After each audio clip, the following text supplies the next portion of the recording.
السلام عليكم ورحمة الله وبركاته. معاكم أميرة أبو زيد. هنعمل مع بعض النهاردة وصفة جميلة جدا سهلة وبسيطة ومعجنات حلوة جدا للمدارس أو تقدري تاخديها للشغل معاكي وانتي نازلة.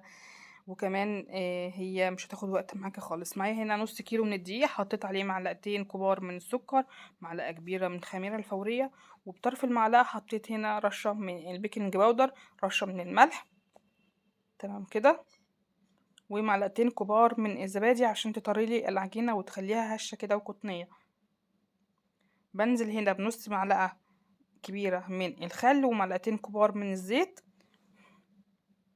المكونات كلها موجودة عندك في البيت. تمام كده. هجيب بقى مية دافية وهبدأ اشتغل بيها على طول وهعجن ونقول بسم الله.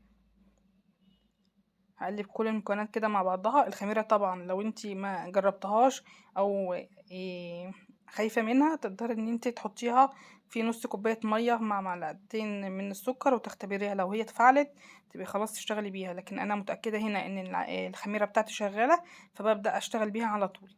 نزلت في الاول بكوبايه من الميه الدافيه وبدات الم كده العجينه، وحسيت طبعا ان هي محتاجه تاني. بجيب الكوبايه التانية وبنزل بيها بالتدريج، مش هنزل بالميه كلها مره واحده. يعني تاني كوبايه دي بنحط حبه بحبه لحد ما العجينه بتاعتي تلم معايا، ونشوف القوام اللي احنا عايزينها. زي ما انتم شايفين كده العجينه بتاعتي طريه وجميله جدا وبقت ناعمه. عجنتها لمده حوالي 10 دقايق. اي عجينه عايزاها تطلع كويسه لازم تعجنيها كويس. بدأت هنا دي العجين النص كيلو دي أخد معايا كوباية وربع من المية الدافية. بعد كده لما لميتها في البولة وغطيتها علشان تخمر، خمرت معايا اهيت زي ما انتوا شايفين. بدأت هنا قطعتها كور زي ما انتوا شايفين كده الحجم ده.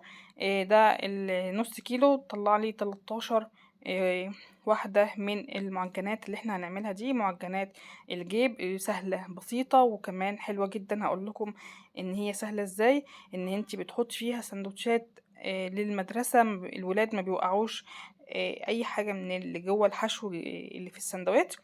وبعدين ده كمان بيبقى سهل جدا للولاد اللي هم الصغيرين. زي ما انتم شايفين كده انا فردت العجينة مدورة بالشكل ده. معايا هنا معلقة من الزبدة كده، وببدأ كده امسح بيها الفطيرة بتاعتي بالشكل ده. بطبقها زي ما انتم شايفين كده، بعمل الدايرة نصين وبمسح برضو بالزبدة علشان الزبدة دي هتعمل لي توريق. وبعمل الشكل الجيبي اللي انتم شايفينه ده. شايفين؟ ممكن افردها حاجة بسيطة كده، انا حسيت ان هي تخينة شوية، او ممكن ان احنا نسيبها زي ما هي. نفض الدقيق كويس جدا علشان الدقيق ده ما يخليش شكله مش حلو. بجيب واحدة تانية وزي ما انتم شايفين كده بفردها بسهولة بالطريقة دي، شكل دايرة. السمك بتاعنا بيكون رقيق مش تخين.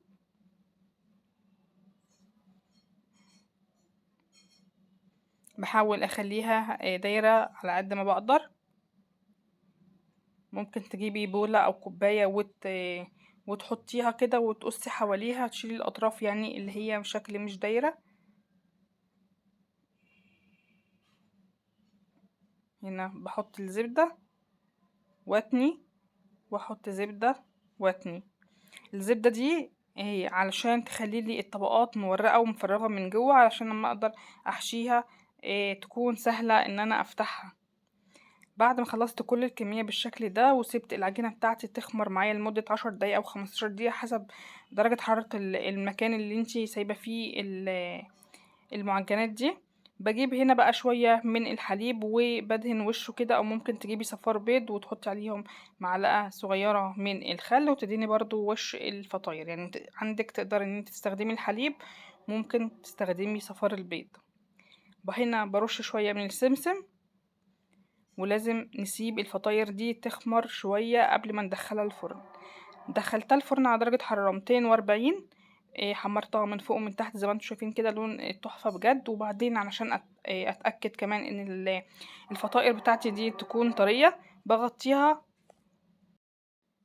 استنينا هنا بقى العمو بتاع الحديد القديم يمشي. وزي ما قلت لكم احنا طلعناها من الفرن. كان الفرن درجة حرارته 240، لازم يكون درجة عالية علشان انا عايزة الفطائر دي ما تنشفش معايا، فهخلي بس تستوي بتاخد درجة حرارة عالية. بعد ما خرجتها من الفرن رشيت عليها برشة من المية، وبعد كده غطيتها عشان تطرى معايا. زي ما انتوا شايفين كده لونها تحفة جميلة. شايفين الزبدة عاملة فيها ايه، التوريقات اللي انتوا شايفينها دي، شايفين الفراغات حلوة جدا. الولاد ياخدوهم معاهم وهم رايحين المدرسة، بنحط الحشو جواها كده وهم ياكلوها بألف هنا وشفا، مش هيوقعوا. وحلوة وشكلها يعني تحفة بصراحة وتغيير، لان كل يوم هتعمل لهم سندوتشات، فهنعمل سندوتشات بشكل مختلف. شايفين طرية وهشة قد ايه. يلا جربوا الوصفة، سهلة وبسيطة ومكوناتها عندك موجودة في البيت. زي ما انتم شايفين كده انا هحط هنا شرايح من اللانشون، احط جبنة رومي، احط جبنة بيضة، اي حشوة متوفر عندك تقدري تحطيه لولادك يحط لهم طبعا. والوصفة هتعجبكم جدا. شايفين شكلها تحفة بجد وطعمها حلو جدا. من نص كيلو دقيق طلعنا 13 سندوتش. شايفين انا من عشاق الجبنه البيضة مع المخبوزات دي، بجد بتبقى طعمها بالنسبه لي يعني انا تحفه. بوريكم كده الشكل السندوتش بتاعنا. شايفين الجيب سهل جدا ان انت تحطي جواه الحشو، اي حشو بقى عندك. بصوا ولادنا كده يمسكوا السندوتش كده وياكلوه بألف هنا وشفا بالطريقه دي. شايفين. طيب نجرب بقى ايه سندوتشي انا المفضل، جبنه البيضة.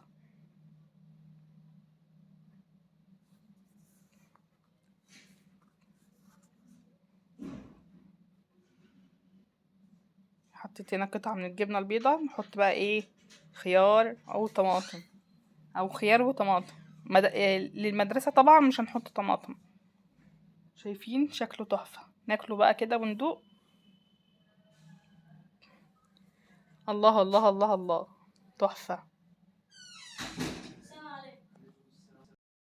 الوصفة بتتكلم عن نفسها. شايفين الجمال والحلاوة بجد تحفة. تقدر تعملي كمان لولادك للعشاء، او كمان يكون سهل للفطار. تقدر تحتفظي بيه في الفريزر وتطلعي وقت ما انت حابة تسخنيه او تسيبيه لما يهدى خالص، وهيبقى تحفة بالشكل اللي انتوا شايفينه ده.